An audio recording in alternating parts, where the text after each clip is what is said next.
Thank you, Speaker. Well, I rise to speak in support of the Constitution Alteration Aboriginal and Torres Strait Islander Voice Bill 2023.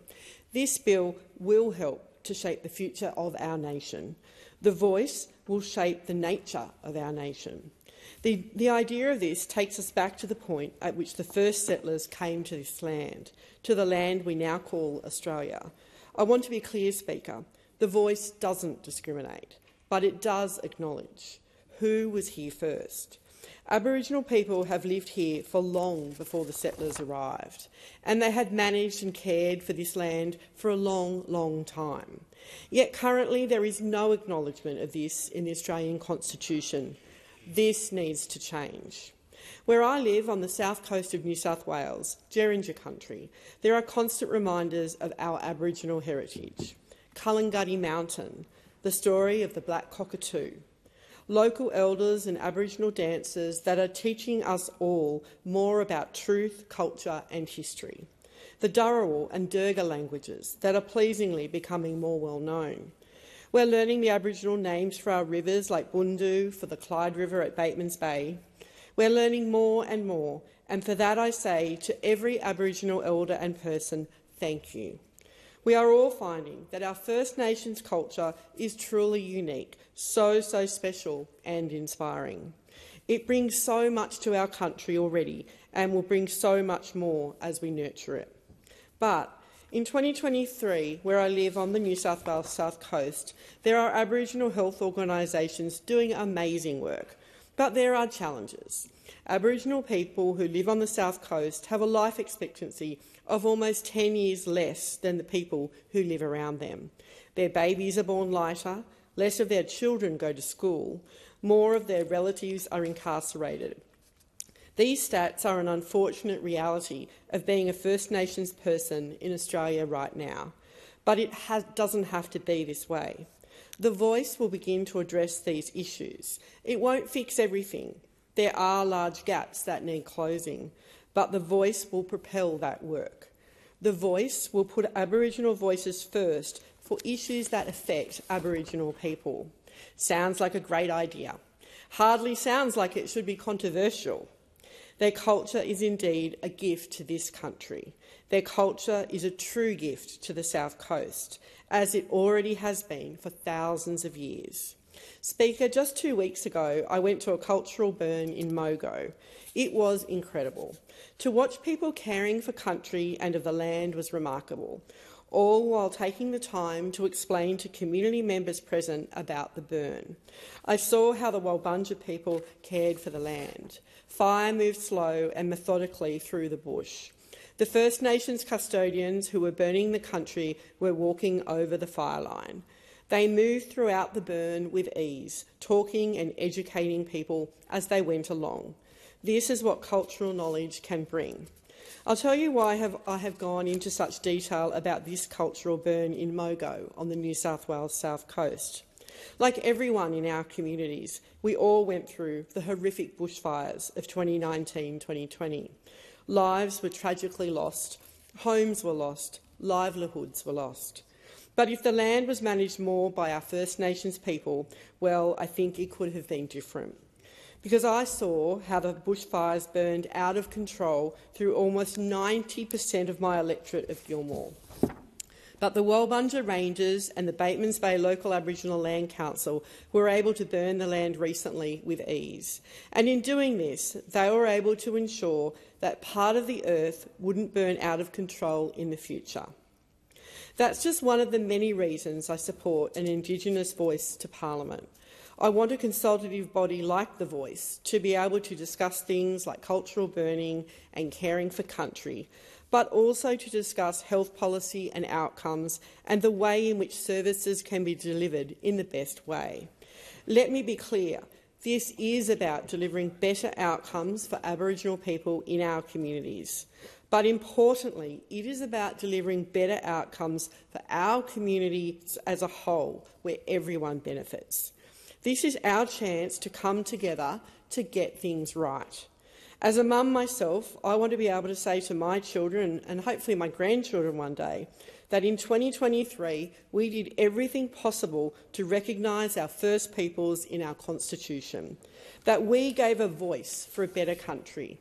Speaker, one of my election commitments was a cultural birthing on country centre for Wominda, the South Coast Women's Aboriginal Health Corporation, an Aboriginal women's health service based in Nowra. We listened to what the Women's Aboriginal Health Service wanted, consulted with the staff at Wominda so that we could deliver what they want and need. That's what this is all about. That's what The Voice is all about. Aboriginal voices being heard on the issues that affect them. The Voice would be a critical step towards recognising the rights and protecting the interests of Aboriginal and Torres Strait Islander peoples, protecting their land and their culture. Together, let us lend our voices to the Voice legislation and ensure that the rich tapestry of Aboriginal and Torres Strait Islander cultures thrives for generations to come.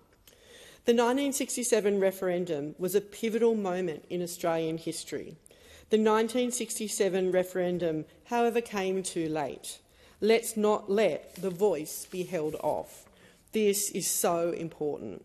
As I said, where I live, Aboriginal people on average die about a decade before the people who live around them. We need to pass this bill to hold a referendum that will amend our constitution to recognise the voices and rights of Aboriginal and Torres Strait Islander people. It is time, Speaker. This decision will acknowledge the rich and ancient cultures that have thrived on this land for thousands of years. It is a commitment to reconciliation, equality and justice, an opportunity for us to heal the wounds of the past and forge a more inclusive future. Australia is a diverse nation, and it is essential that we embrace and celebrate this diversity in all its forms.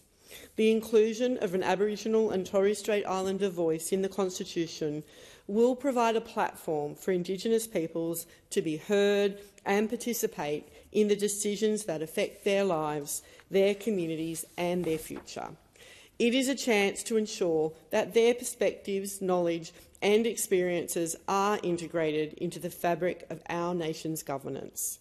By giving a constitutional voice to Indigenous peoples, we empower them to contribute to the development of policies and legislation that impact their communities. This is not about tokenism or symbolic gestures. It is about genuine representation and partnership. It is about recognising the inherent rights of the First Nations people and the need to address the historical injustices they have endured. This constitutional change will strengthen our democracy. The Indigenous voice will ensure that policies and laws are scrutinised through the lens of the Indigenous people that the policies will be affecting. This will help prevent the repetition of past mistakes and enable us to create more informed, equitable and sustainable policies for the benefit of all Australians. Critics may argue that the establishment of an Aboriginal and Torres Strait Islander voice may lead to division or fragmentation within our society, but I don't think it will. It means recognising and valuing our differences, understanding that by embracing diversity, we become stronger as a nation. This isn't a half-baked idea either. The voice has been developed methodically and carefully. This bill has been shaped through extensive consultation and engagement with Aboriginal and Torres Strait Islander communities across the country, including local people from my electorate that had direct input into the Uluru Statement of the Heart. Their voices, hopes and aspirations have guided the drafting of this legislation. It is a testament to the strength of our democracy that we can engage in a collaborative process to shape our nation's future. The passage of the Constitution Alteration Aboriginal and Torres Strait Islander Voice Bill of 2023 is an opportunity for us to demonstrate our commitment to reconciliation, justice and equality. It is a chance to build a stronger and more inclusive Australia, one that recognises and celebrates the rich cultures and contributions of the First Nations people in this country. By empowering Indigenous voices through constitutional recognition, we pave the way for a more equitable and united future. Let us seize this moment and work together to ensure that every Australian has an equal opportunity to thrive and succeed. Let's ensure that everyone's voice is heard. I commend this bill to the House.